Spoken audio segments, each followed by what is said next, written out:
महकता दामन हिंदी कहानियाँ। आप देख रहे हैं जासूस इश्क मुकम्मल कहानी।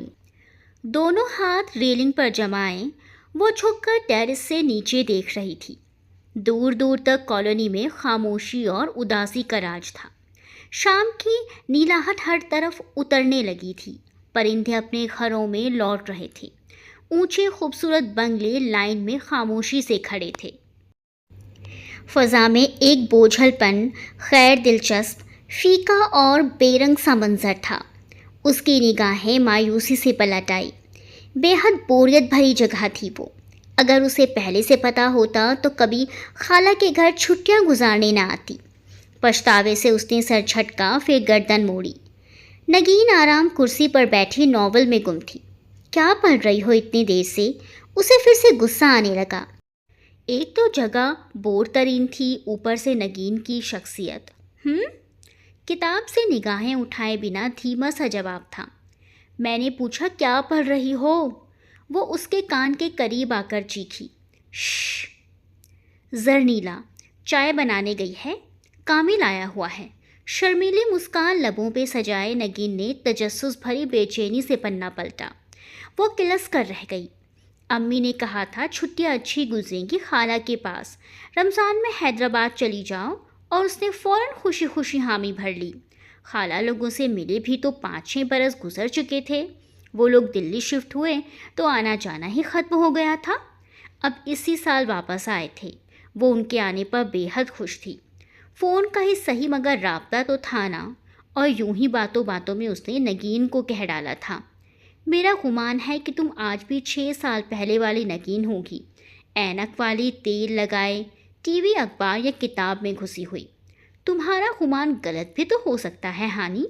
मैं बहुत बदल गई हूँ। नगीन ने अपने सादा अंदाज में उसे यकीन दिलाया था, मगर जब हानी ने यहाँ आकर उसे देखा तो उसे यकीन हो गया कि उसके गुमान वाकई सच्चे निकलते हैं। 6 साल बाद भी नगीन वैसी ही थी। आंखों पे मोटे शीशे वाला बड़ा सा चश्मा, तेल में गूंथी चोटी और चेहरे पर छाया हवन्नकपन। वो एक टाइम टेबल की तरह चलती थी, अपना नहीं टीवी चैनल्स का टाइम केबल। मॉर्निंग शुरू होने से 1 मिनट पहले वो जागती, फिर चश्मा उठाया और भागकर टीवी चलाया। फिर पहला वक्फा आने तक वो बिना पलक झपके स्क्रीन पे निगाहें गाड़े बैठी होती। वक्फे में मुंह धोने उठती। टीवी पे आने वाले ड्रामे बहुत देखती थी वो, और जो वक्त ड्रामों से बचता उनमें वो नॉवल लेकर बैठ जाती।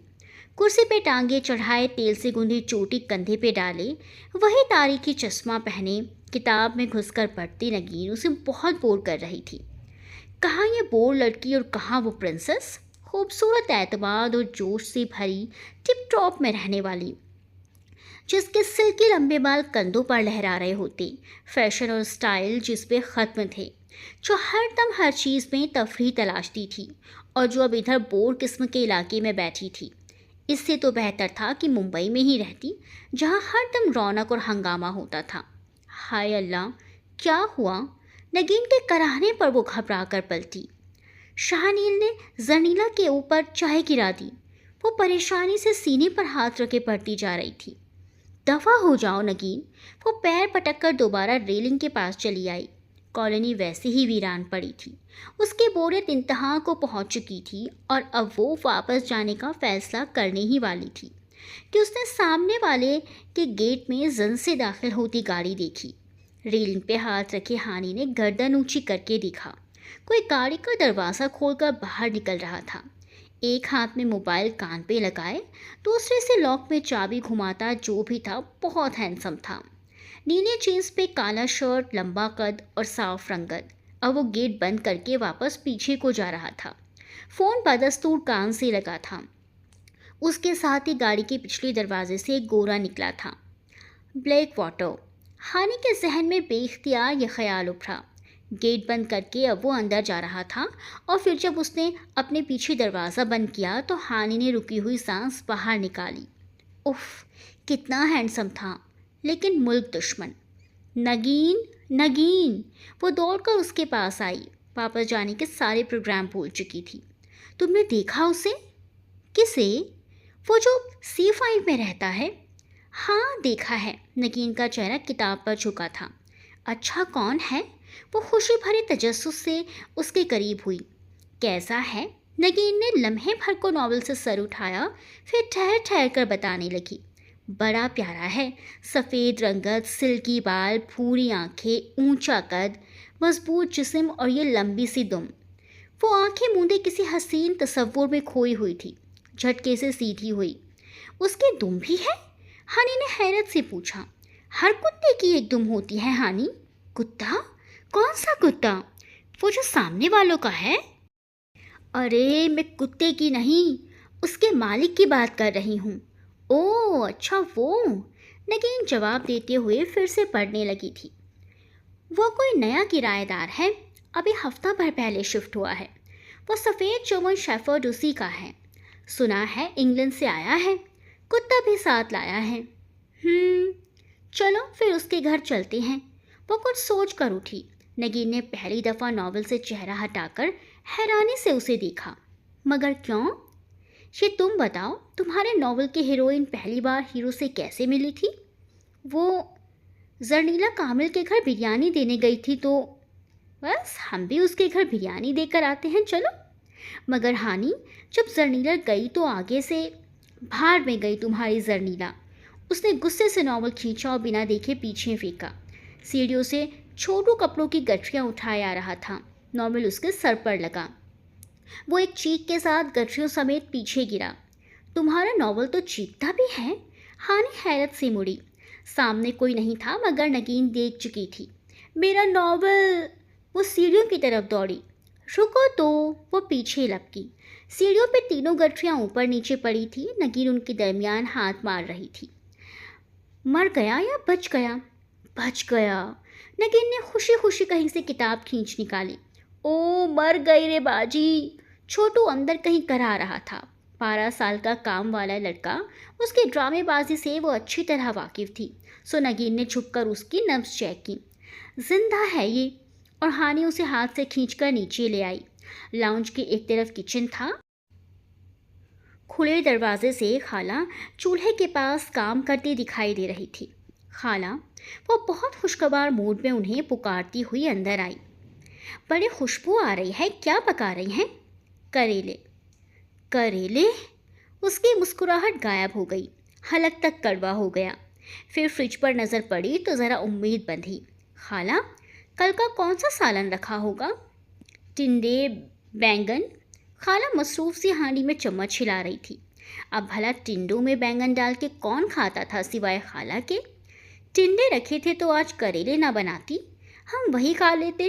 वो बड़बड़ाती हुई फ्रिज का जायज़ा लेने लगी। मगर खाला के कान बहुत तेज़ थे। अल्लाह बख्शे मेरे मरहूम ससुर को। वो कहा करते थे जिस घर में रोज़ चूल्हा जलता है वही घर बसता है। रसोई के महकमे में तो नहीं थे आपके ससुर? क्या कहा? कुछ नहीं। अम्मी ये बताएं कोई स्वीट डिश रखी है? नवीन की पहली समझदारी की बात पर हानी ने उसे हैरत से देखा तो वो ज़रा सी शर्मा गई। जरनीला बिरयानी के साथ खीर भी लेकर गई थी ना? उसने धीरे से हानी को बताया। उधर खाला शुरू हो चुकी थी। स्वीट डिश कहाँ से आती, सुबह से चीनी ख़त्म है। अल्लाह बख्शे मेरे ससुर मरहूम को, वो कहा करते थे जिस घर में चीनी ना हो वो घर। हानी जल्दी से नगीन का हाथ पकड़कर बाहर खींच लाई। चीनी ख़त्म है ना, बस हम उसे चीनी मांगने जाते हैं। हाय अल्लाह, हम कोई मांगने वालियाँ हैं? ओहो, चीनी मांगने से क्या होता है? वो उसे ज़बरदस्ती लाउंज तक अपने साथ लाई। फिर पलट कर देखा, वहाँ एक कोने में सोफे के ऊपर नीचे दाएं बाएं हर तरफ किताबों के ढेर लगे थे। एक चौड़ी सी एनसाइक्लोपीडिया टाइप की किताब खुली पड़ी थी। तो हाथों ने उसे थाम रखा था। सामने वाले का चेहरा किताब के पीछे छुपा था। सनी, अगर खाला हमारा पूछे तो कहना कि हानी और नगीन सामने वाले से चीनी मांगने गई हैं। उसने खुली किताब को आवाज़ लगाई। किताब ज़रा नीचे हुई और पीछे छुपा चेहरा ऊपर निकला।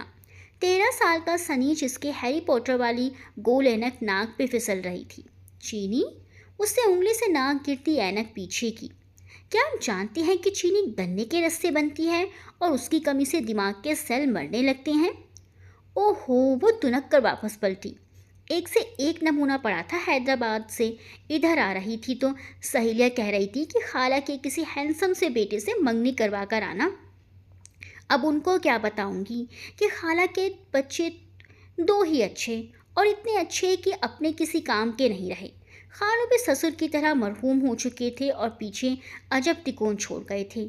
उसने कुत्ते वाले की बैल बजाई, फिर एक हाथ से खुले बाल संवारे तो दूसरे हाथ से अभी तक नगीन का हाथ दबोचा हुआ था, जो बेहद डरी सहमी घबराई घबराई से इधर उधर देख रही थी।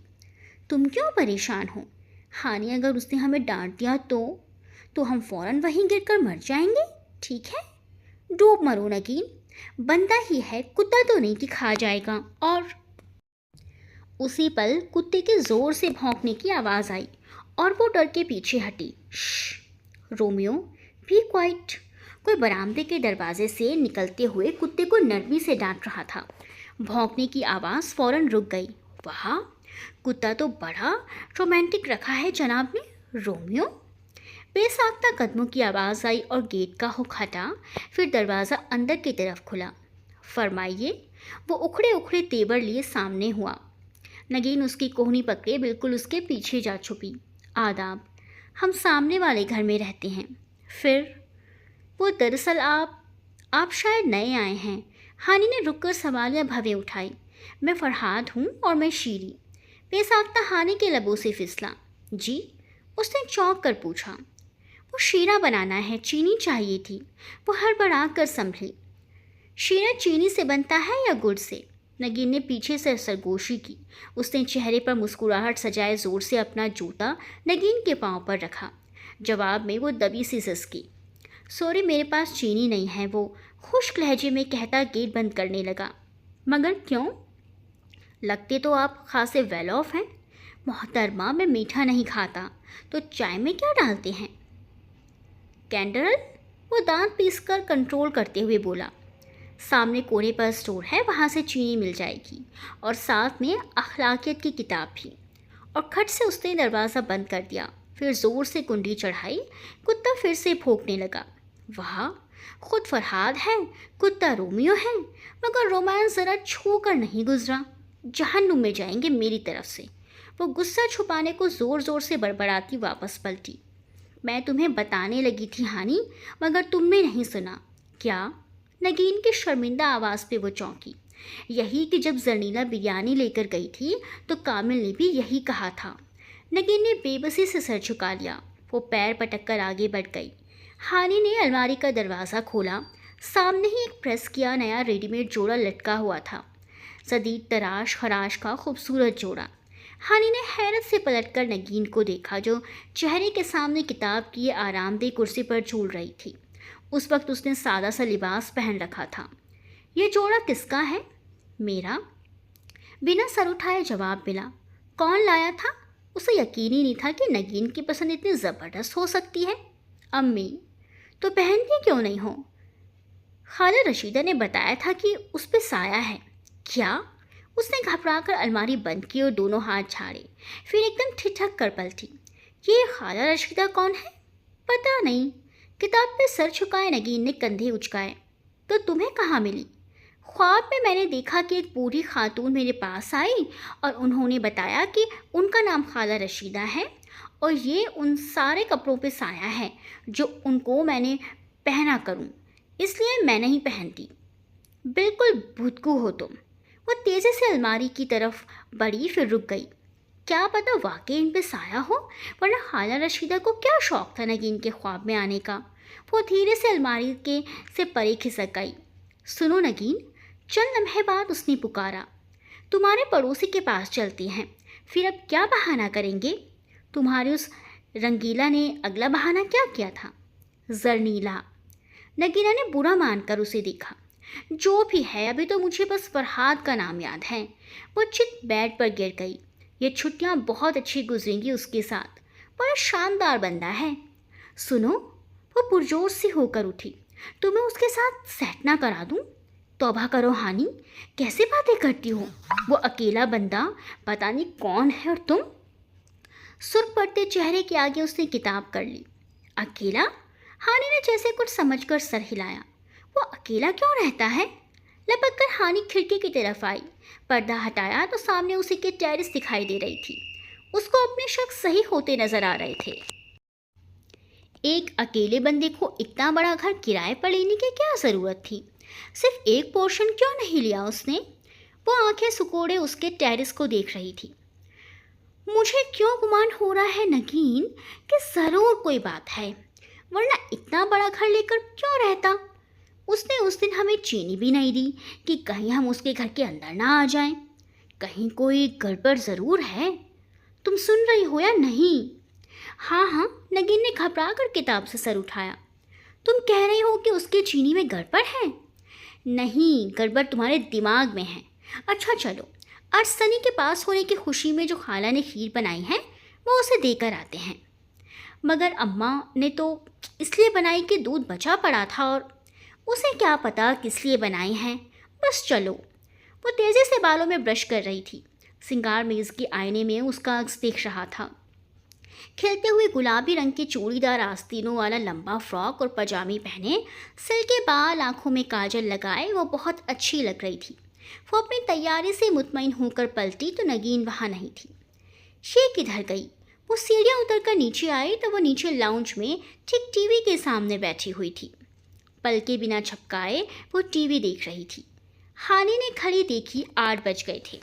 अब नगीन से कुछ कहना बेकार था। कोने में किताबों के ढेर में सनी का सर दिखाई दे रहा था। उसे एकदम एक ख्याल आया। सनी, तुम कितने अच्छे हो, वो खुशदिली से कहती उसके पास आकर बैठ गई। सनी ने सर ऊंचा किया, फिर शक भरी नजरों से उसे देखते हुए उंगली से नाक में फिसलती ऐनक पीछे की। सनी, मुझे लग रहा है आज बारिश होगी, है ना? मुझे भी कुछ ऐसा ही लग रहा है। उसने बड़े गौर से हानि के बेतकल्लुफ मुस्कुराहट को देखा। वो हर वक्त जली भुनी रहती थी। मुझे बारिशें बहुत पसंद हैं, उससे और बेतकल्लुफी बढ़ाना चाहिए। क्या आप जानती हैं कि हर सेकंड में पूरी ज़मीन पर जितनी बारिश होती है उतना ही पानी भाप बनकर उड़ जाता है। वो पैर पटक कर खड़ी हुई। सारा दोस्तानापन हवा हो गया था। सोचा था कि उसे फरहाद के घर अपने साथ ले जाएगी, मगर उस घर में कोई भी नॉर्मल नहीं था। खाला पूछे तो बता देना मैं पड़ोस में जा रही हूँ। सनी ने कंधे उचकाए और फिर से किताब अपने सामने कर ली। वो किचन में आई, फिर से खीर निकाली, फिर ट्रे में छोटे डोंगे में डालकर सेट की और प्लेट रखी। जालीदार कपड़े से ढका, एक नज़र खुद को स्लेब के चमकते मार्बल में देखकर ओके किया और बाहर चली आई। बिजली गई हुई थी और गेट खुला था। उसके दोनों हाथों में ट्रे थी, सो गेट कैसे बजाती? वो बिना दस्तक दिए अंदर घुस गई। कुत्ता टांगे पसारे सो रहा था। उसने शुक्र किया। बरामदे से अंदर खुलने वाली खिड़की का दरवाज़ा थोड़ा सा खुला था। वो आहिस्ता से दबे पांव बरामदे की सीढ़ियाँ चढ़ने लगी थी, जब अंदर से आती आवाज़ ने उसके कदम रोक लिए। जी जी सर, आप फिक्र ना करें। और फिर एक जानदार सा कहकहा गूंज उठा। वो फरहाद ही था। हानि ज़रा सी दीवार की ओट में हो गई। मुझ पे भरोसा रखें, मैंने कहा ना, मैं ब्लास्ट चांद रात को ही करूँगा। अच्छा है ईद वाले दिन लोगों के घर मातम हो, कितना मज़ा आए। ट्रे उसके हाथों में कांपने लगी। उसकी आंखों के सामने अंधेरा सा छाने लगा। जी, जब तक आपका काम ना हो जाए मैं यहीं रहूँगा। जैसे ही काम पूरा होगा मैं वापस आ जाऊँगा। आवाज़ खामोश हो गई। शायद उसने फ़ोन बंद कर दिया था। वो उल्टे कदमों बाहर की तरफ भागी। गेट खुला ही रह गया। बंद करने का वो होश ही नहीं था। बस एक ख्याल हवासों पर छा गया था। दहशतगर्द, आतंकवादी। यकीन हो गया था वो शख्स आतंकवादी था।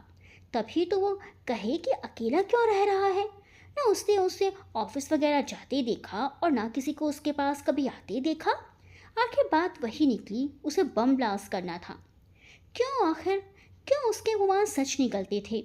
उसने ट्रे स्लेब पे पटकी और हवास भागता सी लाउंज में आई। नगीन उसी तरह हथेलियों पे चेहरा टिकाए टीवी स्क्रीन को देख रही थी। नगीन, नगीन, वो दहशतगर्द है। वो गैर मुल्की एजेंट है। वो यहीं धमाका करने आया है। उसने चांद रात पर ब्लास्ट करना है। नगीन ने हैरत से गर्दन उसकी तरफ मोड़ी। कौन? वही C5 वाला, वो कुत्ता। उसका मुंह खुल गया। कुत्ता नहीं, उसका मालिक। क्या कह रही हो हानि? नगीन की आंखें फैल गई। सच कह रही हूँ, हो सकता है तुम्हें कोई गलत फहमी हुई हो। नहीं, मैंने अपने इन गुनहगार कानों से खुद सुना है। वो गैर मुल्की दहशतगर्द है। फ़ोन पे अपने बॉस से प्लान डिस्कस कर रहा था। मैंने सुन लिया, बस अब पुलिस को जल्दी से फ़ोन मिलाओ। उसने स्टूल पर रखा फ़ोन सेट उठाकर गोद में रखा। मगर हानि, अगर पुलिस ने तुमसे सबूत मांगा तो? वो जो ज़ोरों शोर से नंबर डायल कर रही थी ढीली पड़ गई। वाकई सबूत तो उसके पास नहीं था।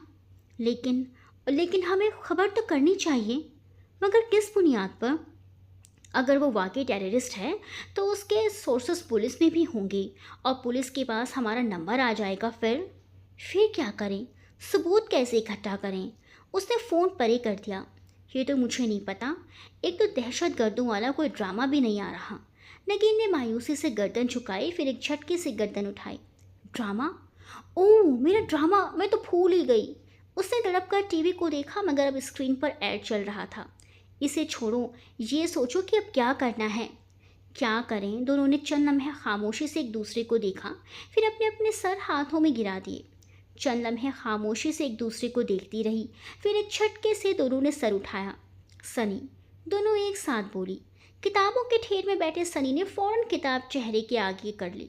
सनी आगे पीछे छलांग लगाकर दोनों उसके पास आकर बैठी। वो कारपेट पर सोफे के किनारे से टेक लगाए बैठा था। किताब अब भी उसके चेहरे के सामने थी। उनके पुकारने पे किताब हटाई। जी, तुम कितने अच्छे हो सनी। काम बताएं। तुम तुम अगर तुम्हारे पास किसी मुजरिम को पकड़वाने के लिए सबूत ना हो तो तुम क्या करोगे? मैं अपने काम से काम रखूंगा।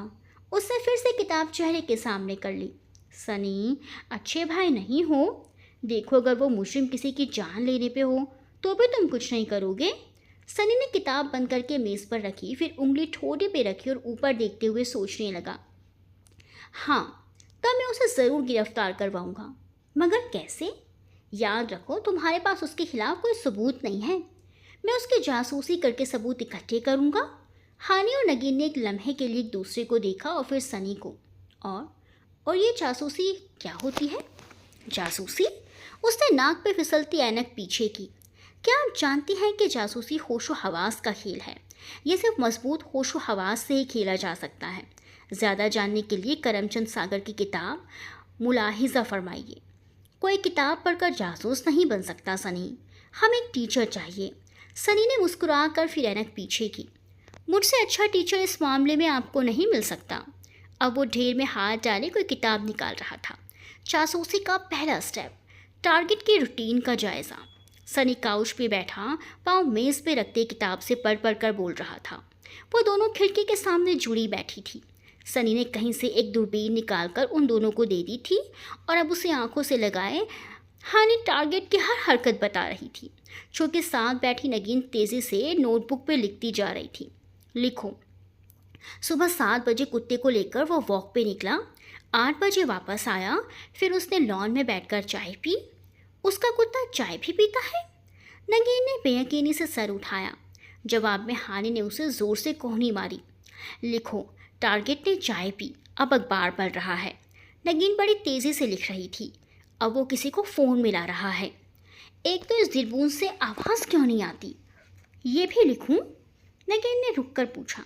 हानि ने उसे मारने के लिए कुशन उठाया और वो दोनों हाथ सर पे रखे नीचे हुई। पहले 3 दिनों में उन्होंने उसकी रूटीन अच्छी तरह समझ ली। वो सुबह वॉक के लिए घर से निकलता या फिर रात को 7 या 8 बजे के करीब। फिर रमज़ान शुरू हो गए, मगर उसकी रूटीन बरकरार रही और अब भी वो खूब तैयार होकर गाड़ी में निकल जाता। फिर रात 11 बजे के करीब टेरेस पर मोबाइल कान से लगाए हंस हंस कर बातें करता दिखाई देता।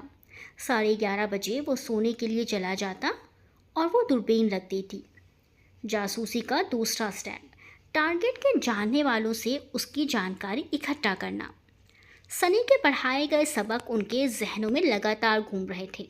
वो जमाइयाँ रोकती थकी हारी सी कॉलोनी के सिरे पे बेंच पे बैठी थी। नगीन कलम और नोटबुक थामे तैयार खड़ी थी। कब आएगा आखिर उसका अखबार वाला? हानि ने बेचैनी से कलाई पर बंधी घड़ी देखी।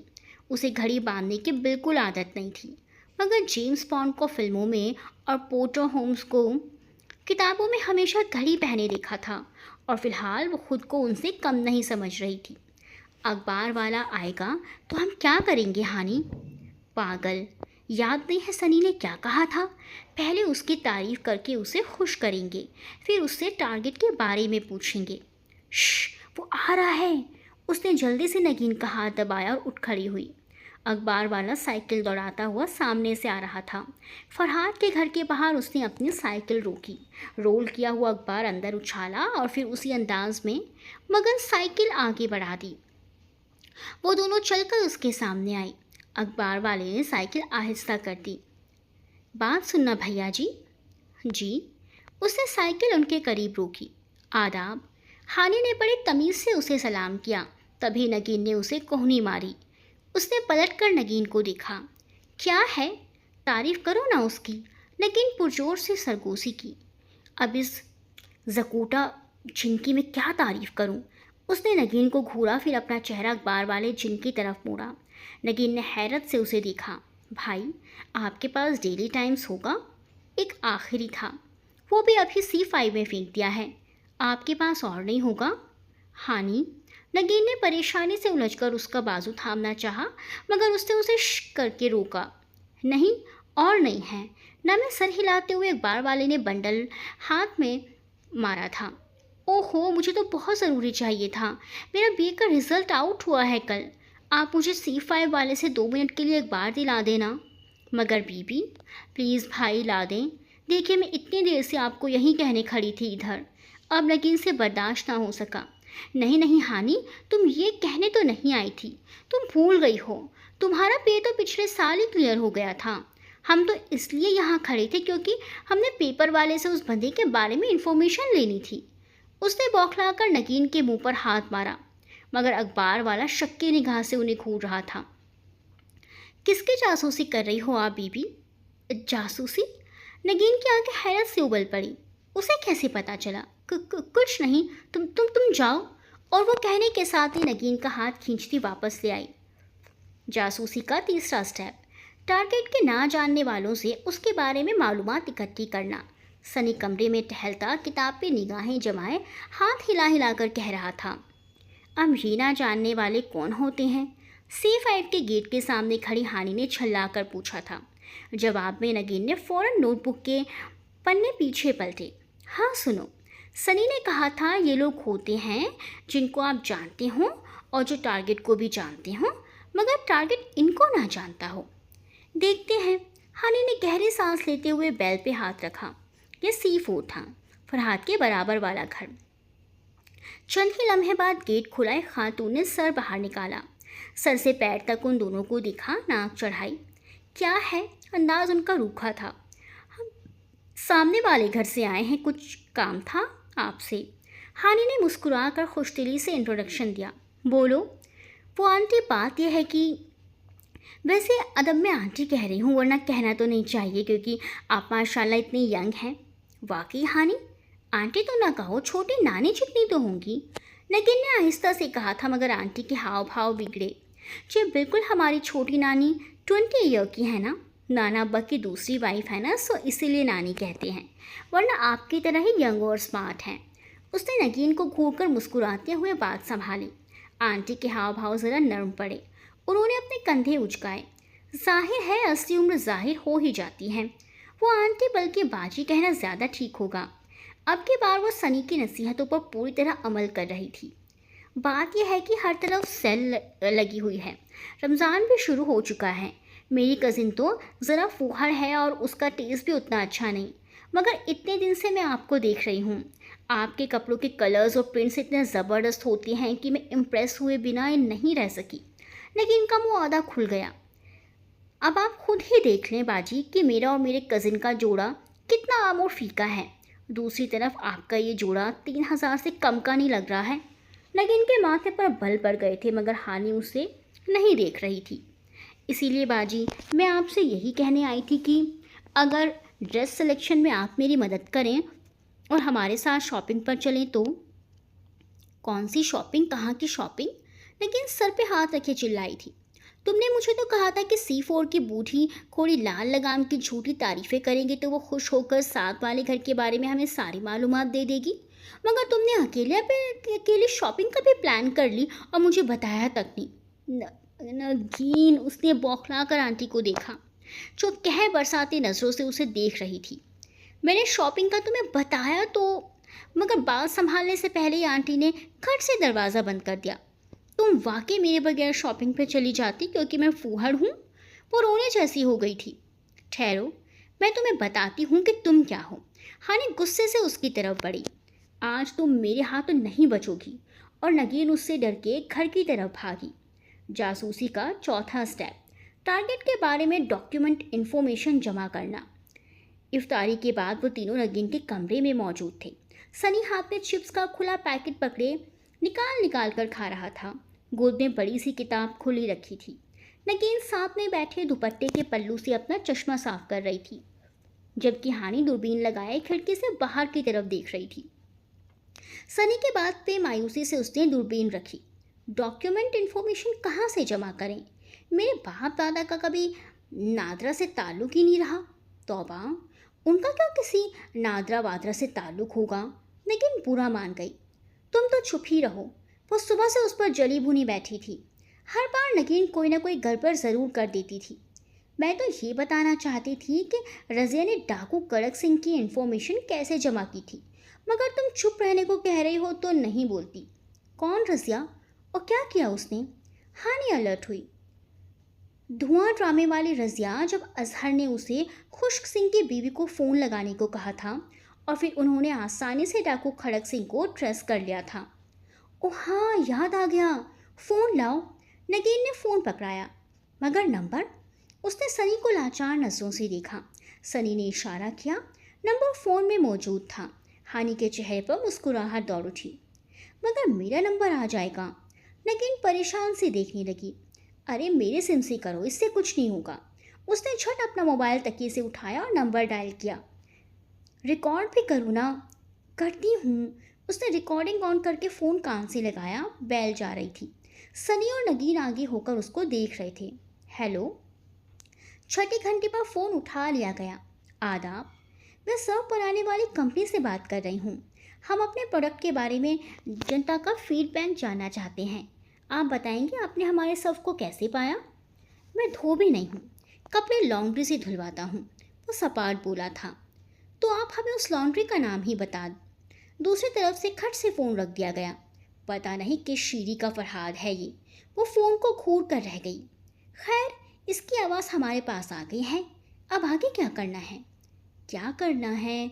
सनी के पैकेट से चिप्स निकालती नगीन ने खोए दिमाग से दोहराया। भाई, रज़िया ने आगे क्या किया था? वो अजहर ने रिकॉर्डिंग एसएचओ को सुनवाई थी और एसएचओ खड़क सिंह की बीवी की आवाज़ पहचान गया था। मगर हमारी कहानी में ना अजहर है ना ही एसएचओ। ये तो मैंने सोचा ही नहीं। काश तुम कभी सोचने भी लगो नगीन। उसने लाचारी से फ़ोन वापस फेंका। इतना सारा वक्त बर्बाद कर दिया और हासिल कुछ भी नहीं। वैसे उसके मकान मालिक के पास तो उसके डॉक्यूमेंट्स होंगे। चंद लम्हों बाद वो सोच कर बोली, लेकिन मकान मालिक का नंबर तो हमारे पास नहीं है। मगर वो शीरी के मियाँ के पास तो होगा ना। मेरे पास एक आइडिया है छोटू। छोटू? वो ज़ोर ज़ोर से छोटू को पुकारती अपना मोबाइल तलाश करने लगी। दूरबीन आंखों से लगाए वो मोबाइल कान पे लगाए बैठी थी। नगीन ने अपना कान उसके कान से लगे मोबाइल से जोड़ रखा था। अब छोटू उसके सामने खड़ा था। वो दूरबीन से देखती धीमी आवाज़ में कह रही थी। सामने वाले लॉन में वो टांग पे टांग रखे बैठा था। छोटू उसके सामने थर थर कांपता खड़ा था। क्या बात है, कौन हो तुम? हानि के कान से लगी मोबाइल पे फरहाद की आवाज़ साफ सुनाई दे रही थी। उसकी कॉल नगीन के मोबाइल से मिली हुई थी, जो छोटू की जेब में छुपा था। वो जी, मुझे मेरे साहब ने भेजा है। हम आपसे पहले इस घर में रहते थे। हमारा कुछ सामान इस घर में रह गया था, जिसके लिए हमें मालिक मकान से बात करनी है। उनका टेलीफोन नंबर खो गया है, अगर आपके पास है तो दे दें। छोटू ने तोते की तरह हानि का याद कराया बयान दोहरा दिया। हानि ने जीत वाली मुस्कुराहट से नगीन को देखा और फिर सामने नजर आते मंजर को। अच्छा। फरहाद ने आंखें सिकोड़कर ऊपर से नीचे तक छोटू को देखा। तुम्हारा नाम क्या है? नाम? छोटू के रहे सहे औसान जाने लगे। नाम का बताना तो स्क्रिप्ट का हिस्सा ही नहीं था। क्या तुम्हें नाम बताना नहीं आता? वो जी बाजी ने कहा था, कुत्ते वाले जो भी फालतू सवाल पूछे जवाब नहीं देना। हानि ने बेख्तियार सर पे हाथ मारा। फरहाद के बालों को एक जानदार मुस्कुराहट छू गई। तुम्हारी बाजी ने और क्या क्या कहा था? वो जी। छोटू जरा शर्मा गया। उन्होंने कहा था कि अगर मैं ये काम कर दूं तो जिस कुड़ी से चाहूँगा उससे वो मेरा ब्याह करा देंगी। तुम्हारी बाजी ने कोई मैसेज ब्यूरो तो नहीं खोला हुआ? ना जी, वो क्यों मैरिज ब्यूरो खोलेंगी? बहुत पढ़ी लिखी हैं, वो मुंबई से आई हैं। बेवकूफ़ नालायक, अब कहीं नाम ही ना बता दे। वो दूरबीन आंखों से लगाए हुए खोल रही थी। तो जाकर अपनी पढ़ी लिखी बाजी से कहो कि कुत्ते वाला पूछ रहा है। मेरे शिफ्ट होने से हफ्ता पहले तो ये घर बना है, उससे पहले तो यहाँ खाली प्लॉट था। आप क्या इस पे झोंपड़ा बनाकर रहती थी? जी। उसके सख्त होते तेवरों पे छोटू उल्टे कदमों वापस भागा। रोमियो ज़ोर ज़ोर से भौंकने लगा। गिरता पड़ता छोटू बाहर आया था। आने दो ज़रा उसे, मैं ब्याह कर आती हूँ उसका। हानि ने दूरबीन एक तरफ पटकी और आस्ती ने मोड़ ली। अब उसका सारा गुस्सा छोटू पर निकलना था। जासूसी का 5वां स्टेप। वो दोनों उदासी से खिड़की से लगे नीचे फरहाद के गेट को देख रही थी, जहाँ वो वॉक के लिए निकल रहा था। शब्सा ने पीछे से आकर बोला, क्या? उन दोनों ने पलटकर हैरत से उसे देखा। टारगेट का पीछा। टारगेट जहाँ भी जाएगा उसका पीछा किया जाएगा। उन दोनों ने एक दूसरे को देखा, फिर अगले ही पल बाहर की तरफ भागी। मगर कुछ कहता सनी हड़बड़ा कर साइड हो गया। वो दोनों दौड़ती बाहर निकली और अब तेज़ी से सीढ़ियाँ उतर रही थी। मगर बहुत फासले से आपी। सनी ने दुख से बात मुकम्मल की, लेकिन जल्दी में उसकी बात सुने बगैर ही वो दोनों जा चुकी थी।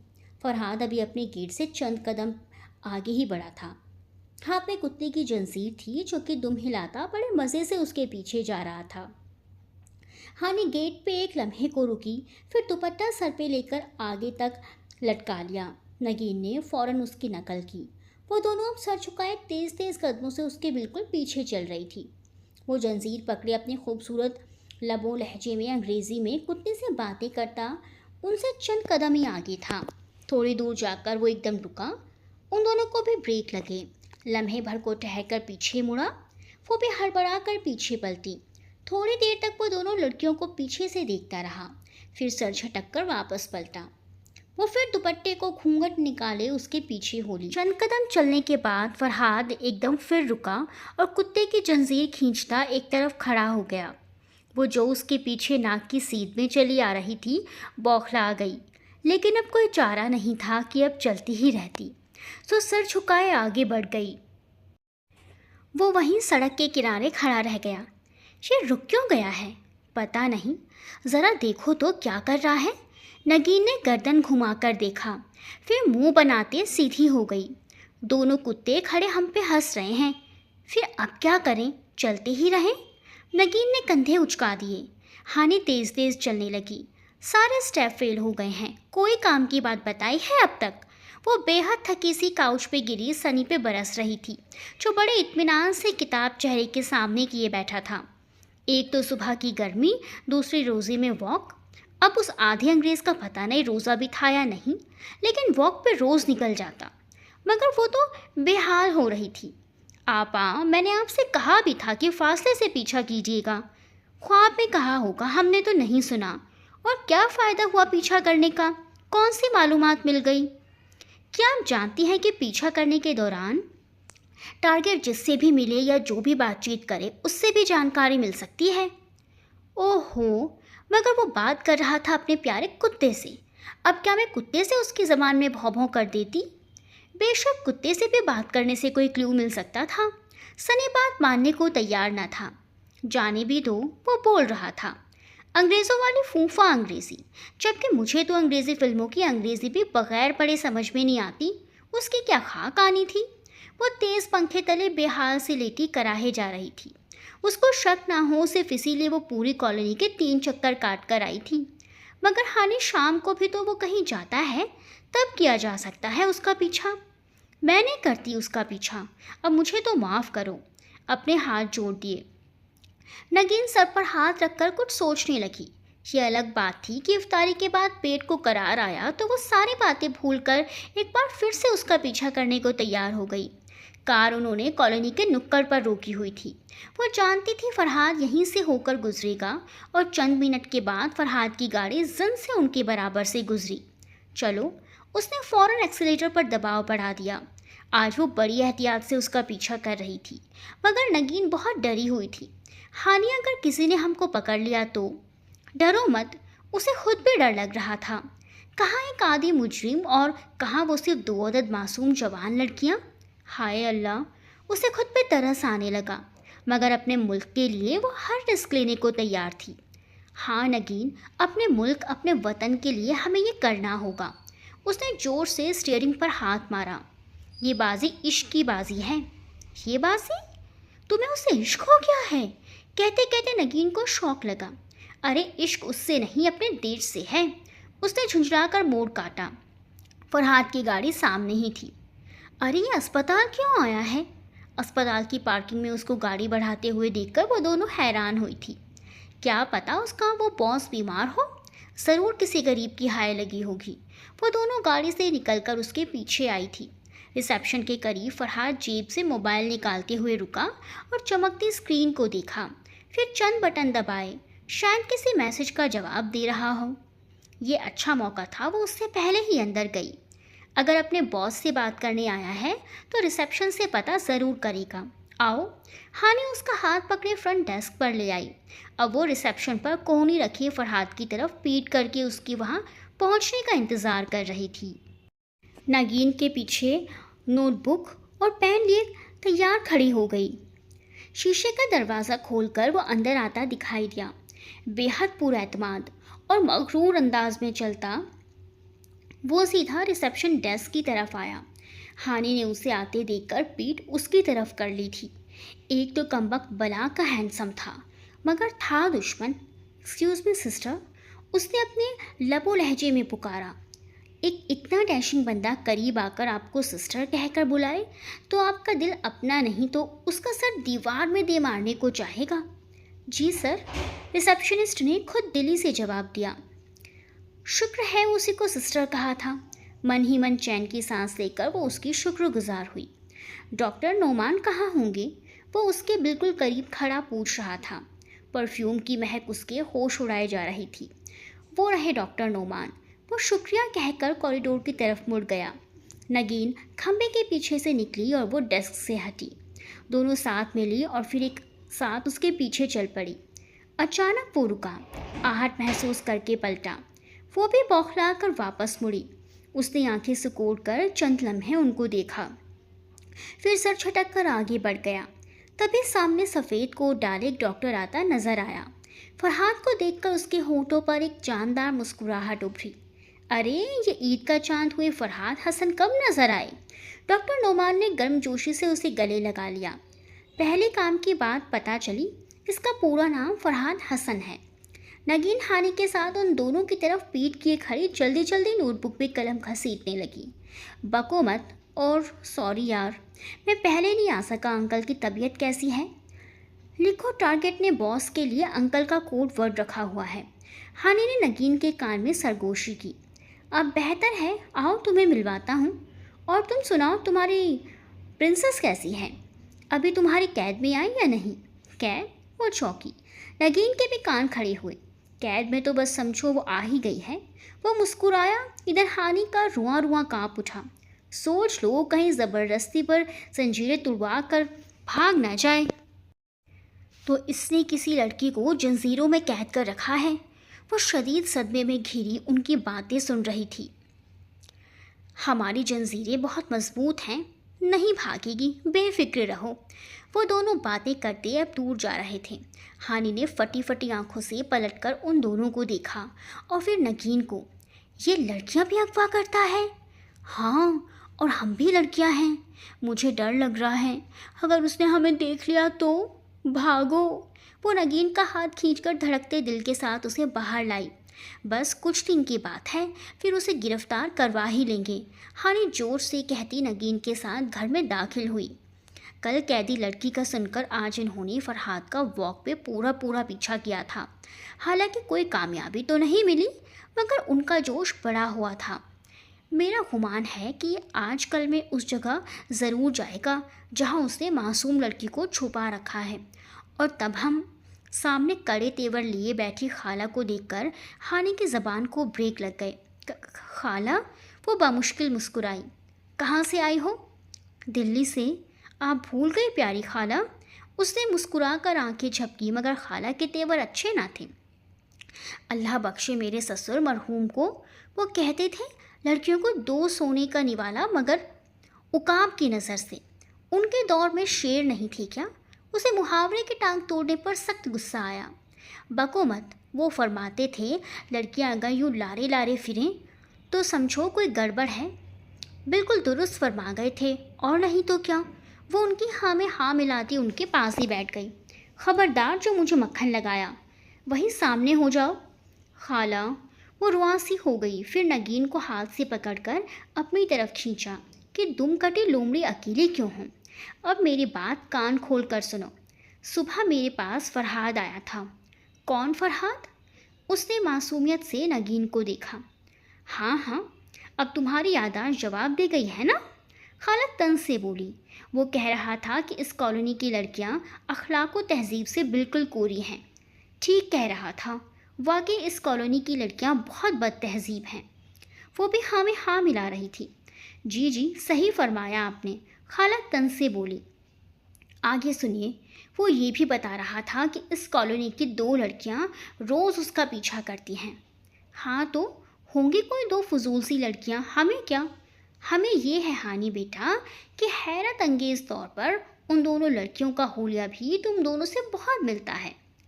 देखा, मैं तो पहले ही कहती थी कि आपकी कॉलोनी की लड़कियां मेरे सारे स्टाइल और फैशन कॉपी करती हैं। वो उनके तंज पर गर्दन अकड़ाकर इतराते हुए मुस्कुराई। जी बेटा, मगर इत्तेफाक से उनके नाम भी हानि और नगीन हैं। वाह, कितने इत्तेफाक होते हैं ना दुनिया में। बको मत। खाला को गुस्सा आ ही गया, और जब उनको गुस्सा आता था ना, तो सुनने में आया था कि कब्र से उनके ससुर मरहूम की रूह भी कांप उठती थी। तुम दोनों क्या हरकतें करती फिरती रही हो? जब जी चाहा मुंह उठाकर पराए बंदे के पीछे चल दी। मोहल्ले में कोई हमारी इज्जत है? अगर बात फैल गई तो जानती हो कितनी बदनामी होगी। कितनी? एकदम हानि के मुंह से निकला, फिर गड़बड़ा कर उसने जबान रोकी। कान खोल कर सुन लो। अगर आइंदा मुझे तुम दोनों की तरफ से कोई शिकायत मिली तो मुझसे बुरा कोई ना होगा। वो गुस्से में कहकर किचन की तरफ चली गई। नागिन मुंह लटकाए सोफे पर गिर गई, जबकि वो वहीं टहलने लगी। उस डाकू चोर किडनैपर की इतनी हिम्मत कि हमारी शिकायत लगाए। अब तो उसको अंदर कराना ही पड़ेगा। वो इधर उधर चक्कर लगाते बोले जा रही थी। मगर अब अम्मा से नज़र बचाकर हम उसका पीछा करने नहीं जा सकते। नगीन ने मुंह लटकाकर कहा। जा सकते हैं। वो टहलते टहलते रुकी। उसकी आंखें किसी ख्याल से चमक उठी थी। मेरे पास एक आइडिया है। वो जोश में उसके करीब आई थी। रेस्टोरेंट के ख्वाब नाक माहौल में लजीज खानों की भूख बढ़ाती खुशबू फैली थी। वो हल्की रोशनी में डूबी कोने वाले मेज़ पे मौजूद था। आज फरहाद का पीछा उनको इस रेस्टोरेंट में ले आया था। अब हम हुलिया बदल कर जाएंगे ताकि वो हमें पहचान ना सके। नगीन उसकी आइडिया पर हैरान रह गई थी, मगर डार्क मेकअप, काले ग्लासेस और मुख्तलिफ हेयर स्टाइल में अपना बदला बदला सा रूप उसने नगीन को दिखाया तो वह ज़्यादा इम्प्रेस नहीं हुई। तुम पहचानी जा रही हो हानि, तभी अच्छी लग रही हूँ, मगर कोई बात नहीं। वो कौन सा हमें बहुत देखता है। उसने अपने बाल रेड डाई कर लिए थे। अब वो उस पर नज़र रखे इधर बैठी थी। वो सामने वाली टेबल पर बैठा मोबाइल के बटन काफ़ी देर से दबाए जा रहा था। उस वक्त रश कम था। तभी वेटर उसका ऑर्डर ले आया। कोला के दो भरे ग्लास। दो ग्लास? हनी ने डार्क ग्लासेस के पार से देखा।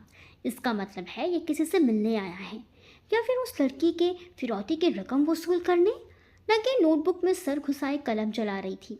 वेटर ने फरहाद के सामने मेज़ पर दोनों ग्लास सेट किए। वो अभी तक मोबाइल में मसरूफ़ था। वह सर हिलाकर शुक्रिया अदा किया। ब्लैक डिनर जैकेट और सफ़ेद शर्ट में वो बहुत शानदार लग रहा था। हानि 8 बज गए। एकदम नगीन ने परेशानी से सर उठाया। हानि ने कलाई पर बंधी घड़ी देखी। 8 बज गए थे। नहीं बजी, अभी आधा घंटा है।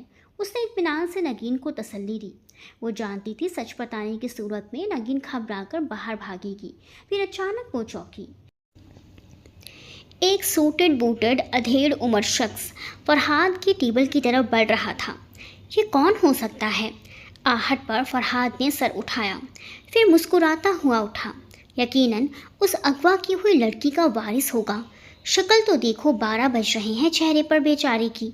अब फरहाद गर्मजोशी से उससे हाथ मिलाते हुए उसे कुछ कह रहा था, शायद बैठने पर इसरार, मगर उस समय नहीं में सर हिलाते कोट की जेब से एक पैकेट निकाला। हानि के सारे हवास जाग उठे। वो बेचैनी से सर ऊपर करके देखने लगी। अब वो शख्स फूला हुआ खाकी लिफाफा फरहाद को थमाकर कुछ कह रहा था। फासला ज़्यादा होने की वजह से वो उनकी आवाज़ नहीं सुन सकती थी। फिर वो शख्स चला गया और फरहाद ने एहतियात से उस लिफाफे को अपनी अंदरूनी जेब में डाला। तभी उसकी निगाह उन दोनों पर पड़ी। सर झुकाकर नोटबुक पर कुछ लिखती नगीन और गर्दन ऊंची करके उसको देखती हानि, जिसने उसके ध्यान देने पर गड़बड़ा कर मुंह फेरा था। फरहाद के माथे पर नागवारी के बल पड़े थे। वो होंठ भींच कर उठा और लंबे लंबे डिग भरता उनके टेबल तक आया। अब भागना बेकार था। वो जानकर दूसरी तरफ देखने लगी। आप दोनों इधर क्या कर रही हैं? उनके सर पर पहुंचकर वो सख्ती से बोला। नगीन के हाथ से कलम फिसला। गड़बड़ाकर उसने सर उठाया, मगर हानि ने पुरसुकून अंदाज में गर्दन उसकी तरफ मोड़ी। हमसे कुछ कहा? मैं आपको दीवारों से बातें करने वाला लगता हूँ? लगने को तो आप बहुत कुछ लगती हैं। वो मुंह ही मुंह में बड़बड़ाई, फिर सर छटका। खैर, आपकी तारीफ। आप क्यों मेरे पीछे हर जगह पहुँच जाती हैं? मसला क्या है आप लोगों को? वो काफ़ी गुस्से में था। हानि ने जवाब में हैरत से नगीन को देखा। तुम इनको पहचानती हो शाइस्ता? कौन शाइस्ता? नागिन उलझी। उसने मेज़ के नीचे से अपना पाँव नगीन के पाँव पर मारा। तुम शाइस्ता, तुमसे पूछ रही हैं। ये साहब कौन है और क्यों हमें तंग कर रहे हैं? अपनी अदाकारी के जौहर आप कहीं और दिखाइएगा। मेरी बात कान खोल कर सुनो तुम दोनों। वो आपसे तुम पर उतर आया। आइंदा अगर मुझे अपने पीछे तुम्हारी सूरत नज़र आई तो अपने पाँव पर घर नहीं जाओगी। तो क्या हमें टैक्सी करवा के देगा? नगीन ने हैरत से उसे देखा, जो सख्ती से वार्निंग देकर वापस पलट चुका था। आया कहीं का बड़ा नवाब, सारे ड्रामे का बेड़ा गर्क कर दिया। और तुम भी तो कुछ नहीं समझती हो। वो गुस्से से उठ खड़ी हुई। नगीन मुंह लटकाए उसके पीछे थी। कल टारगेट ने यकीनन उस लड़की की फिरौती की रकम वसूल की है जिसे अगवा किया है। मजाल है जो उसे ज़रा शर्माई हो। वो मुसलसल कमरे में टहल टहल कर बोलती अपना गुस्सा निकाल रही थी। नागिन बड़े क्राउन से टेक लगाए नॉवल पढ़ने में मगन थी और पता नहीं किस मासूम लड़की को कैद कर रखा है। जाने क्या हाल हुआ होगा उसका। नागिन ने बहुत ध्यान से पढ़ते हुए पेज पलटा। जंजीरों से बांध रखा है उस जालिम इंसान ने। उस बस एक दफ़ा मेरे हाथ लग जाए, सारे ज़िंदगी के लिए जेल ना भिजवा दिया तो मेरा नाम भी हानि नहीं है। तुमने सुना जो मैंने कहा? हाँ हाँ हाँ, नागिन ने बौखला कर सर उठाया। तुमने कहा पानी नहीं है, तभी खाला कमरे में दाखिल हुई। बस आखिरी जुमला कानों में पड़ा, परेशान हो गई। क्या पानी नहीं है? अल्लाह बख्शे मेरे ससुर मरहूम को। वो कहा करते थे जिस घर में पानी बार बार ख़त्म हो उसके घर वालों के रिज़्क में बरकत उड़ जाती है। ठहरो, मोटर चलवाती हूँ। हानि ने सर पकड़ लिया। यहाँ कोई ठीक से बात सुनने को तैयार न था। और तुम क्यों सर पकड़े बैठी हो? अल्लाह बख्शे मेरे ससुर मरहूम को। वो कहा करते थे अगर सर का दर्द एक दफ़ा शुरू हो जाए तो जाता नहीं है। दर्द नहीं खाला। फिर उठो, तुम्हारी अम्मा का फ़ोन आया है लैंडलाइन पर। वो गहरी सांस लेती उठी। अम्मा मोबाइल नहीं रखती थी। ये क्या कि ज़रा सी बात और टॉक टाइम ख़त्म। ऐसी गुर्बत में हमसे तो गुजारा नहीं होता। और फिर उन्होंने कभी मोबाइल नहीं रखा। अल्लाह बख्शे मेरे ससुर मरहूम को। वो कहा करते थे लड़कियां जल्द ही अपने घरों की हो जाएं तो अच्छा है। कमरे से निकलते हुए उसके कान में खाला का जुमला पड़ा। वो ज़रा से ठिठक गई, फिर भाग कर नीचे आई। हेलो अम्मा। अम्मा से सलाम दुआ के बाद उसने 3 मिनट तक घर का पूरा हाल सुना। काम वाली की चोरियों और काम चोरी की दास्तान, फुफो का किसी महफिल में टोक देना और खाला के जर्मनी से भेजे गए तोहफों की तफसील सुनकर उसने सरसरी अंदाज में और सब खैरियत है कहा तो अम्मा चंद लम्हे को रुकी। तुम्हारी खाला ने कोई रिश्ता विश्ता तो नहीं देखा तुम्हारे लिए? मालूम नहीं। वो खुद भी उलझ गई। मगर उन्होंने तो खैर, वो कुछ कहते कहते रुक गई। अच्छा, वो इरफान के लिए तुम्हारी फूफी इसरार कर रही हैं। अच्छी बात है, वरना कहीं इस बार भी फेल ना हो जाए। इसरार करके पढ़वाना चाहिए। ओहो, बात तो पूरी सुनो। उन्होंने इरफान के लिए तुम्हारा रिश्ता मांगा है। वो एकदम चुप सी हो गई। जो तुम बेहतर समझो मुझे आगाह कर देना। सोच लो, अच्छा है। उसने आहिस्ता से फ़ोन रखा। एकदम दिल डूब कर उभरा था। लाउंज में कोने पे किताबों के ढेर से सनी ने सर निकाला। क्या उन्होंने आपका रिश्ता पक्का कर दिया? तुम्हें किसने बताया? अम्मा कुछ कह रही थी। उसने लापरवाही से कंधे उचकाते हुए किताब का पेज पलटा। पता नहीं। वो सर छटक कर सीढ़ियों की तरफ बढ़ गई। हाँ कर दें आपा। वो ठिठक कर पलटी। सनी किताब पर निगाहें जमाए मुस्कुरा रहा था। उसके देखने पर सर उठाया, फिर नाक पर फिसलती ऐनक पीछे की। हाँ कर ही दें आपा, क्योंकि साथ वाला तो ब्लैकमेलर निकला। उसने मुस्कुराकर फिर से किताब चेहरे के सामने कर ली। वो हैरान से साकित रह गई। कितनी अजीब बात थी कि सनी ने सर छटक कर वो तेजी से सीढ़ियां चढ़ती ऊपर आई। दिल की हालत अजीब हो रही थी। नगीन उसी तरह क्राउन से टेक लगाए नॉवल में डूबी थी। वो खिड़की के पास आई और पर्दा हटाया, फिर दूरबीन उठाकर आंखों से लगाई। तभी फरहाद की गाड़ी उसके पोर्च में रुकी, क्योंकि साथ वाला तो ब्लैकमेलर निकला। इरफान का रिश्ता, साथ वाला। चुप करो। उसने अपने अंदर उठती आवाज़ों को डपटा। वो कार से निकला, फिर पिछली सीट से शॉपर्स निकाले। ये सिर्फ लेडीज शॉपिंग क्यों करके लाया है? वो अब शॉपिंग बैग्स थामे चाबी से ही दरवाज़ा का लॉक खोल रहा था। कहीं ये उस किडनैप लड़की के लिए तो नहीं लाया? यानी वो लड़की उसके घर में है? अगले गुमान ने उसे दहला दिया। हाँ, जैसे नॉवेलों में होता है। नगीन भी नॉवल छोड़कर दौड़ चली आई। उसको उस लड़की से प्यार हो गया, तब भी ज़बरदस्ती निकाह करने के लिए कैद कर रखा होगा। अब प्यार होगा तो इतनी महंगी शॉपिंग करके लाया है। वरना याद है, लिबास के प्रिंट तो हम दूर से देखकर गुजर जाते थे। प्यार? उसे अजीब सा लगा। दिल की हालत अजीब होने लगी। वो क्या किसी और से प्यार करता है? क्या ऐसा मुमकिन है? वो साथ वाला तो ब्लैकमेलर निकला। सनी का ये जुमला बार बार उसके जहन में गूंज उठता। वो तेज़ी से कमरे से बाहर निकल गई। एकदम उसने दूरबीन बेड पर रखी। जासूसी का छठा स्टेप। सनी मेज़ पर पाँव रखे सोफे पर बैठा बोल रहा था। टारगेट के घर और सामान की तलाशी। उसने मुझे अपनी नौकरानी तो नहीं रखा, वरना मैं ये ज़रूर कर लेती। हानि ने तलखी से सर झटका। आजकल वो बात बेबात तल्ख हो जाती थी। रह रहकर जंजीरों में जकड़ी खूबसूरत लड़की का तस्वुर जहन में उभरता, जिसे मिन्नत करके वो जालिम मगर हैंडसम बंदा कुछ खिला रहा होगा। दफ़ा दूर। वो चिढ़कर खड़ी हुई। अब वो तंग आ गई थी उसकी जासूसी से।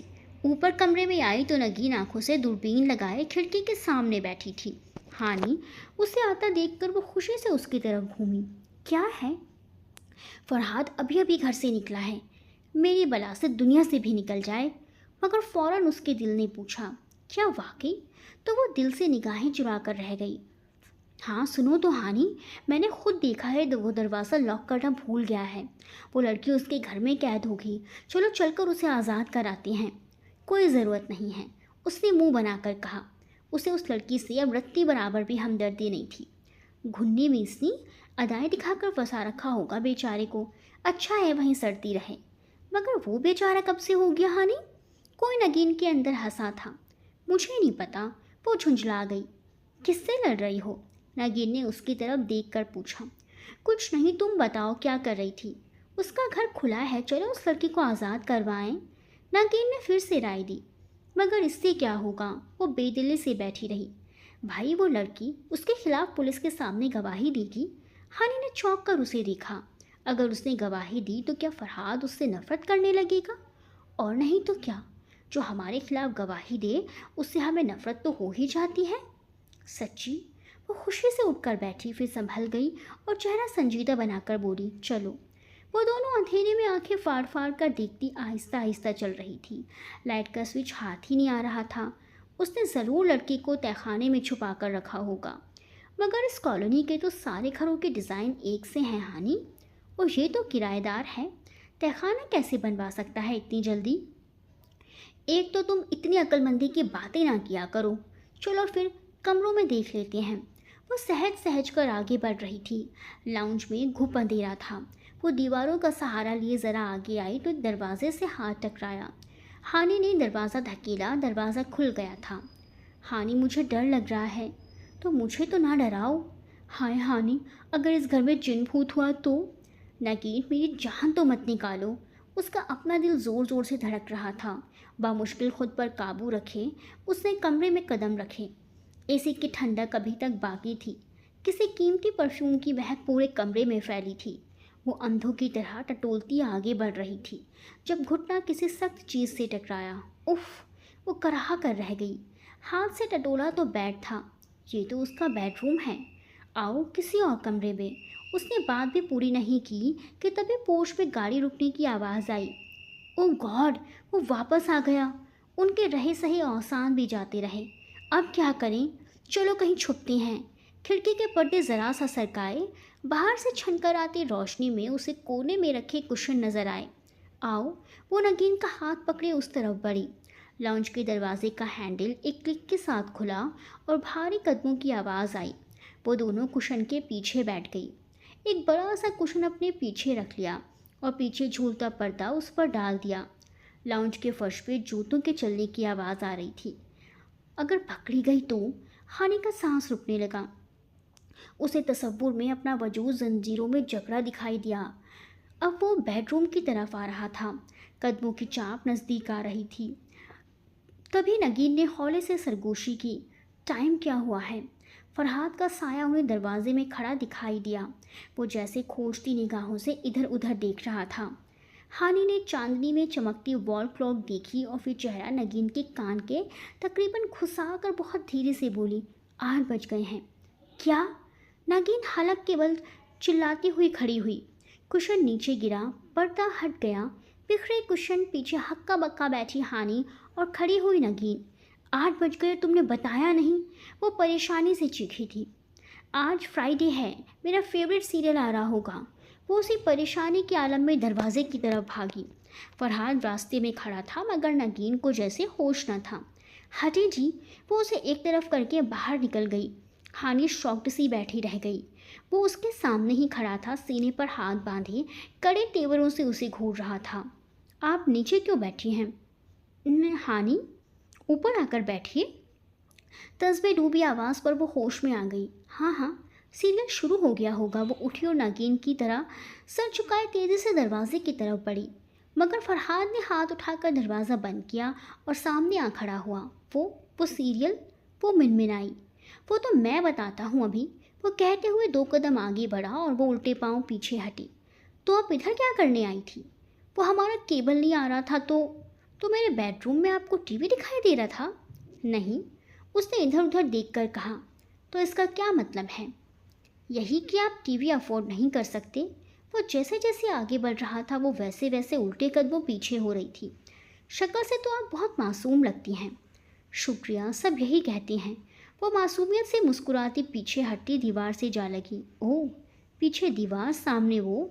अब क्या करें? मगर सबको क्या मालूम कि इतनी मासूम सूरत भी चोरी करने के लिए किसी के घर में दाखिल हो सकती है। चोरी? वो जो शर्मिंदा से सिर झुकाए खड़ी थी तड़प कर सर उठाया। चोर होंगे आप, आपके नाना दादा। मैं आपको चोर लगती हूँ? तो मेरे घर में यूँ क्यों दाखिल हुई? अरे भाड़ में गया आपका घर। मैं तो बस उस बेचारी को छुड़ाने आई थी जिसे आपने अगवा करके कैद कर रखा है।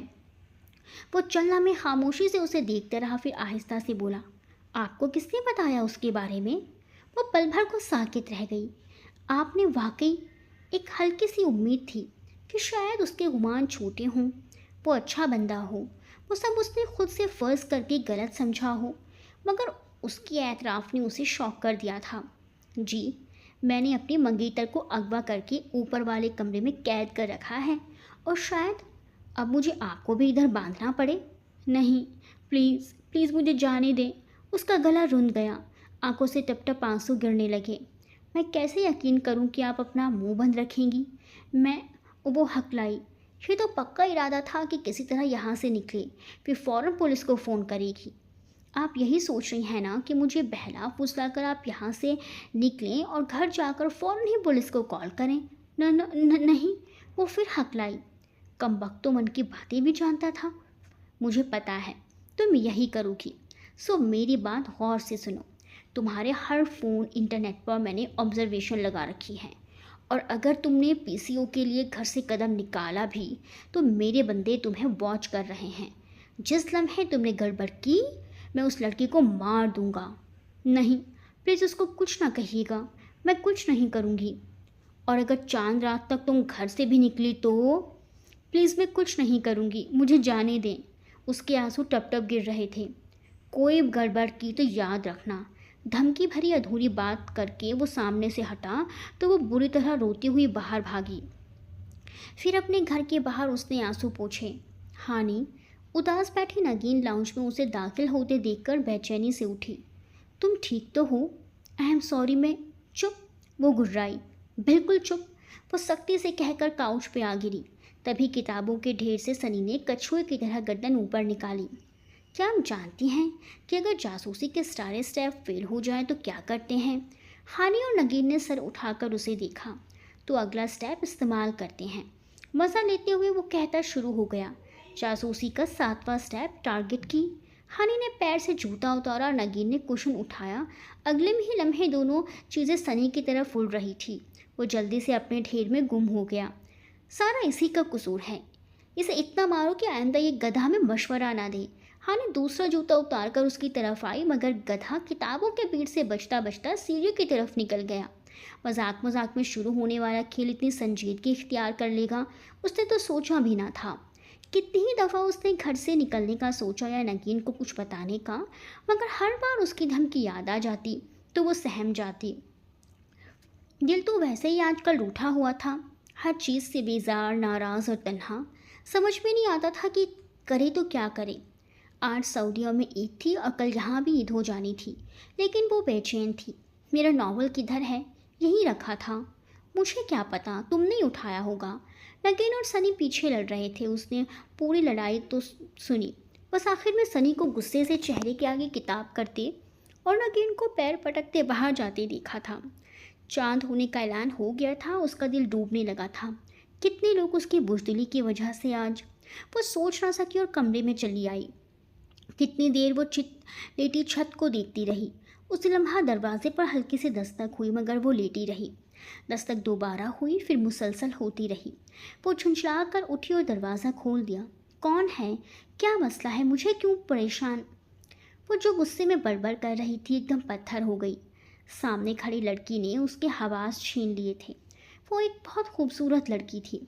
लंबे सीधे बाल कमर पर गिरते हुए, नफासत से किया मेकअप, बड़ी बड़ी खूबसूरत आंखें और पाँव तक आता स्टाइलिश सा पिंक फ्रॉक। वो मुस्कुराते हुए उसे देख रही थी। हानि को लगा उसने उसे पहले देखा है, मगर नहीं, ओह नहीं, हरगिज़ नहीं। नगीन? वो हैरान से 2 कदम पीछे हटी। हाँ, मैं। नगीन अपना दिल फरेब सरापा लिए मुस्कुराती हुई दरवाजे पर खड़ी थी। वो मुँह खोले अजीब सी खड़ी थी। ये सब क्या था? तुमने कहा था कि हानि की नगीन तुम्हारे गुमान के मुताबिक होगी, मगर वो क्या है कि गुमान दुनिया की सबसे छोटी बात को कहते हैं। वो फुल कॉन्फिडेंस से बोली। होता ये है हानि कि कई दफ़ा अपनी अक्लमंदी के घमंड में हम लोगों को कैटेगराइज में बांट देते हैं, अच्छा, बुरा, कम अक्ल, चालाक, जबकि हर इंसान दूसरे से उतना ही मुख्तलिफ होता है जैसे उसकी उंगलियों के निशान। मगर हम ढेरों गुमान करने से बाज नहीं आते, और ये गुमान बहुत धोखा देते हैं। और जानती हो, कुछ गुमान गुनाह होते हैं। हानि फटी फटी निगाहों से उसे देख रही थी। ये इतनी पढ़ी लिखी बातें नगीन कर रही थी। तो हुआ यूं कि हानि के 6 साल हमारा राबता न रहने की वजह से तुमने अपने जहन से वो 6 साल पुरानी ऐनक वाली कम अक्ली नगीन निकलने ना दी। हालांकि ऐनक तो लेज़र ट्रीटमेंट ने उतरवा ही दी थी, और कमअक्ली उम्र और सूझबूझ की चढ़ती मंजिलों ने। वक्त के साथ साथ हर परिंदा उड़ना सीख लेता है, मगर तुमने मेरी किसी बात से गुमान किया कि मैं वैसी हूँ।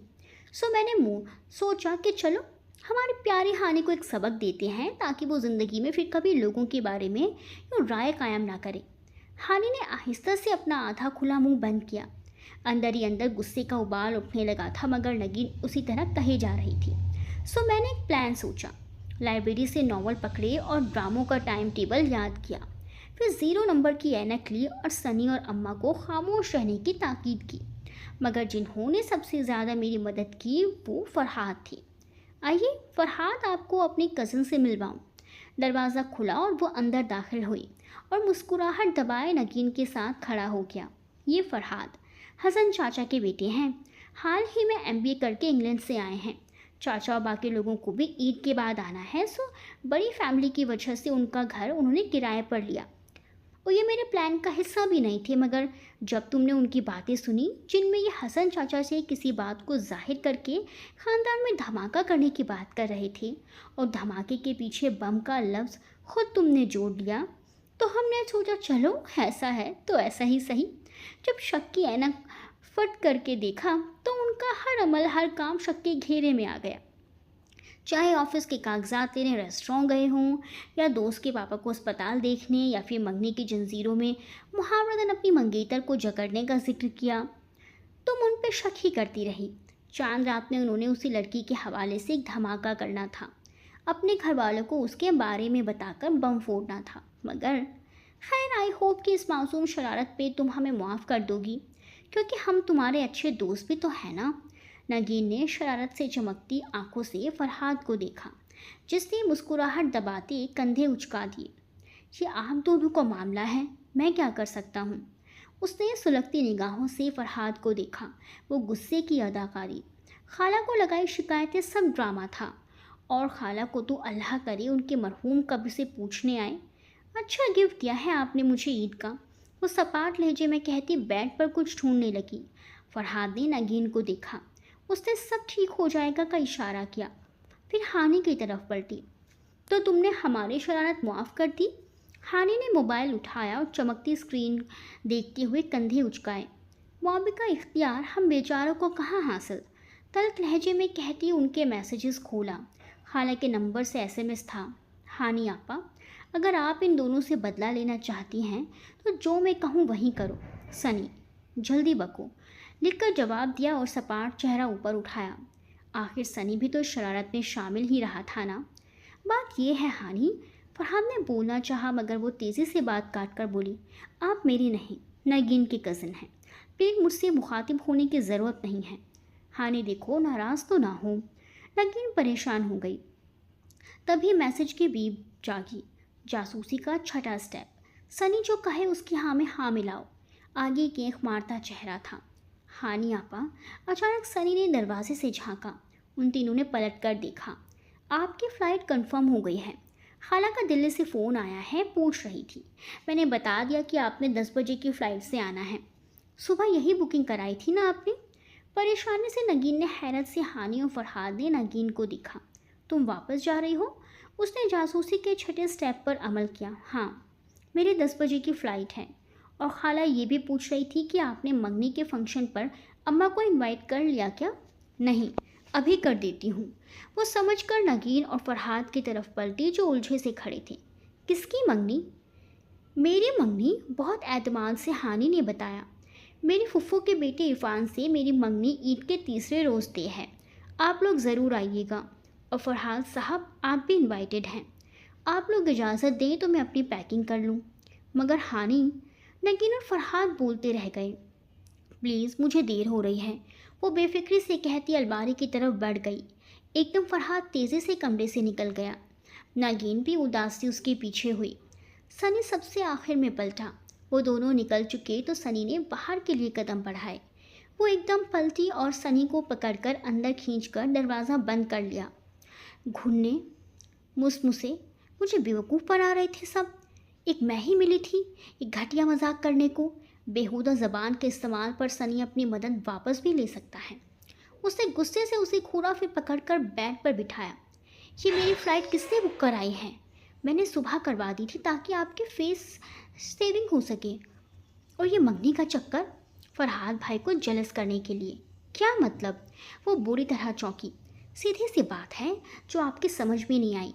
आप शायद छत पर बैठी आसमान का नज़ारा कर रही थी जब फरहाद भाई ने आपको देखा और फ़ौरन हसन चाचा को फ़ोन घुमाया। शादी करूँगा तो इसी लड़की से। वो लड़के पसंद करने ही इधर आए थे, मगर जब आप चीनी लेने गई तो जानबूझकर आपको तंग करते रहे। नगीन आपा ने उनको जब ये बताया कि आप इनके और हमारे रिश्ते को नहीं जानती तो उन्होंने चाचा से कहा कि वो थोड़ा टाइम आपको तंग करेंगे, फिर चांद रात पर बता देंगे। यही धमाका भी वो करने वाले थे। मगर नगीन आपा ने सनी से एक लड़ाई करके उस बेचारे को गद्दारी पर मजबूर कर दिया। और वो जंजीर वाली लड़की, अरे वो तो अपने दोस्त से शेयर कर रहे थे कि जल्द ही आपको रिश्ते की बेड़ियां पहना देंगे, क्योंकि अम्मा खाला से सरसरी बात तो कर ही चुकी थी। असली बात तो चाचा के इंडिया आने पर ही होगी। और तब तक अगर आपका एक अदद मंगेतर निकल आए तो सोचें फरहाद भाई कितना जलेंगे। कहीं तुम अब भी मुझे। उसने सनी को घूरा तो उसने कंधे उचका दिए। सनी ऐसा नहीं है। अच्छा। एक दिलफरेब मुस्कुराहट उसके होंठों को छू गई। तो वो हानि को पसंद करता था, वरना जाहिर तो ये कर रहा था कि जैसे नगीन से बहुत अंडरस्टैंडिंग हो। अगले दिन ईद थी और ईद के दिन तैयार होकर दोनों ऐसे आए थे जैसे वलीमे के दुल्हा दुल्हन हो। उसी दिन सारी बातें खुल चुकी थी। फरहाद के घर वाले भी आ चुके थे और दोनों की मंगनी की बात रखी जा चुकी थी। सबसे नज़र बचाकर दोनों एक दूसरे को देखते तो आंखों ही आंखों में कई सवाल जवाब आकर गुजर जाते। आखिर ये डैशिंग सा बंदा उसकी ज़िंदगी में आ ही गया, जिसके जुर्म को पकड़ने के लिए उसके जुर्म तलाशती रही, मगर खुद ही उसके इश्क में गिरफ्तार होकर कसूरवार बन चुकी थी। अगर आपको हमारी ये खट्टी मीठी सी मोहब्बत भरी कहानी अच्छी लगी हो तो प्लीज़ हमारे चैनल को सब्सक्राइब करें, वीडियो को लाइक करें और दोस्तों के साथ शेयर करें। आपका छोटा सा साथ हमें और खूबसूरत कहानियाँ लिखने का हौसला देगा।